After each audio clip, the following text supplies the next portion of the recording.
Your phone's battery percentage is not a measurement. It is an estimate, calculated by software, shaped by battery behavior, and translated into a number that feels stable enough to trust. Most people assume that when a phone says 85% of the battery's real capacity is available. That is not how it works. The number in the corner has never been a direct reading. It has always been a managed estimate. And once you understand how that estimate is built, a lot of weird battery behavior suddenly makes sense. Why your phone can stay on 1% for a while, then drop fast. Why cold weather makes battery life feel strange. Why an older phone can die earlier than the number suggests. And why 100% and 0% are not the literal physical limits most people think they are. Here is the actual system. A phone cannot simply look inside a lithium-ion battery and read a clean, exact amount of energy left. Batteries do not work like transparent fuel tanks. Instead, the phone has to estimate. It does that through battery management hardware and software working together. Their job is not to show raw battery behavior. Their job is to interpret that behavior and turn it into a number you can actually use.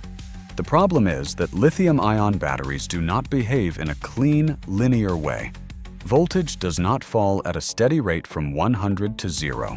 It changes differently at the top, the middle, and the bottom.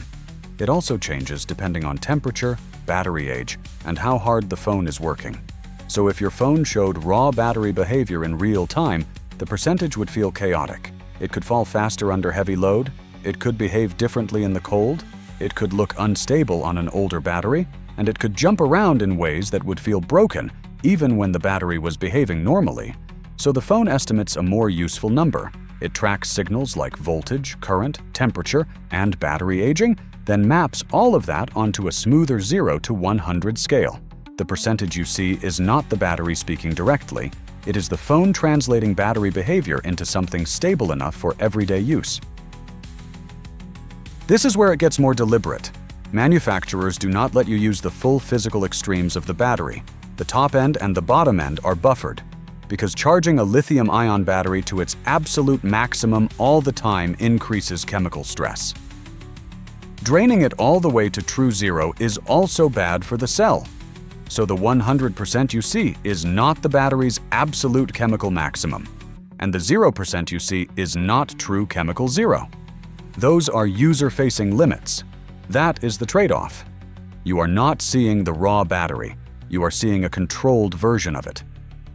One designed to protect the battery, reduce instability, and give you a more usable reading. The number is less literal than most people think, but the alternative would be worse.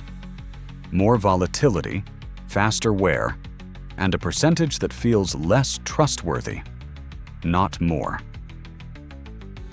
This is not a glitch, and it is not some recent trick. This is built into how modern phones manage lithium-ion batteries.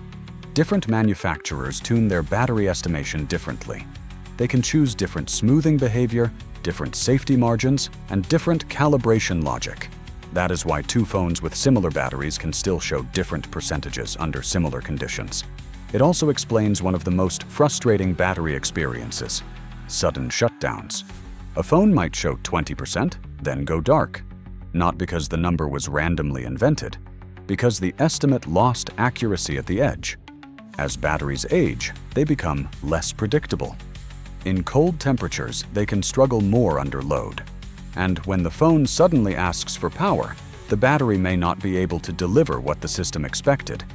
So the real challenge is not just measuring charge, it is predicting usable charge safely and consistently on a battery that keeps changing over time. That is why the battery percentage is managed like a system, not displayed like a raw sensor. So the next time your phone sits at 100 for longer than expected, notice what is happening. The next time it drops faster in the cold, notice what is happening. The next time an old phone feels unreliable below 20%, notice what is happening. You are not looking at a pure measurement. You are looking at a negotiated number, a stable guess, a protected estimate, a user-friendly translation of chemistry, temperature, aging, and safety limits compressed into one clean percentage. It looks like a fact, but really it is a decision. So the battery percentage on your phone is not simplified because the phone is broken. It is simplified on purpose, so a messy chemical system can feel stable enough to live with every day. If you want more small things with big reasons, subscribe.